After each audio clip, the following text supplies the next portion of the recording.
Donc, le collectif Local 16, c'est 7 artistes femmes. Il y a Geneviève Cadieux-Langlois, Anne-Karine Bourdeau-Leduc, Camille Pratt, Marina L'Espérance-Lopez, Ariane Blanchet-Lapointe, Sophie Péry et moi-même, Stéphanie Nancule. Pour ce projet spécifique, Être ensemble, on était 4 piliers à réaliser le projet. Donc, il y avait Sophie, Ariane, Geneviève et moi-même. Jusqu'à présent, nos projets ont été réalisés majoritairement dans l'espace public, de façon in situ et éphémère. Puis aujourd'hui, c'est la première fois que le collectif présente une œuvre semi-permanente dans un parc. Pour la fabrication de l'œuvre, en fait, pour nous, c'était vraiment important de pouvoir développer une certaine forme d'expertise, de pouvoir devenir autonome. Puis on a demandé l'aide de plusieurs spécialistes pour nous aider à concrétiser ce projet d'envergure. On a demandé l'expertise de Ghislain Brodeur, qui se spécialise dans la réalisation de 1% et dans l'installation multimédia. Une des premières étapes, en fait, c'est qu'il nous a formés au logiciel AutoCAD pour que chacune des membres puisse dessiner elle-même sa silhouette en vectoriel.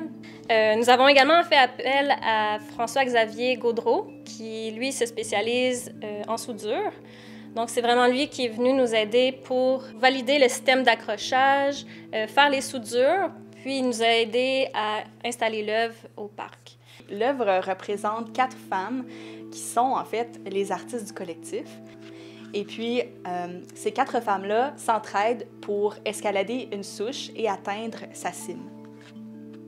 Ce qu'on a voulu représenter par cette sculpture, c'est l'entraide, le dévouement puis la solidarité entre femmes.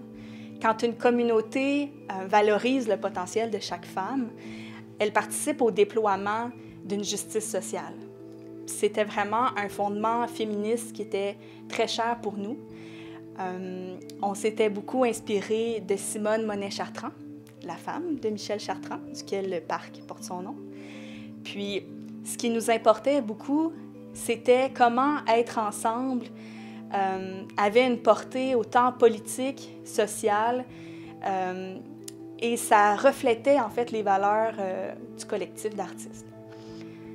Quand on a visité pour la première fois le site, on n'a pas pu passer à côté de l'œuvre imposante d'Armand Vaillancourt, La force ouvrière, de son titre, qui rend hommage au syndicaliste Michel Chartrand.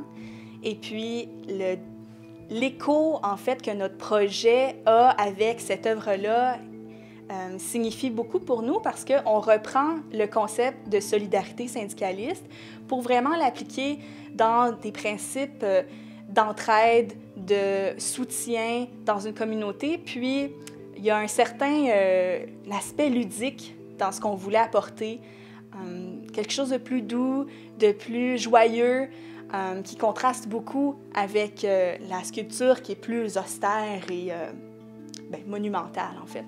Je pense que ce qui va frapper en premier, c'est la déclinaison des couleurs en dégradé. Il émane déjà une joie de ce projet-là, je pense qu'il est communicative. Puis, si les gens reçoivent que c'est une communauté qui s'amuse, qui joue, qui grimpe, qui s'entraide, qui évolue ensemble, ben, je pense que ça va être réussi.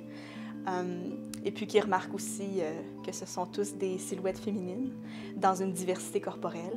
Je pense qu'on pourra dire que c'est réussi.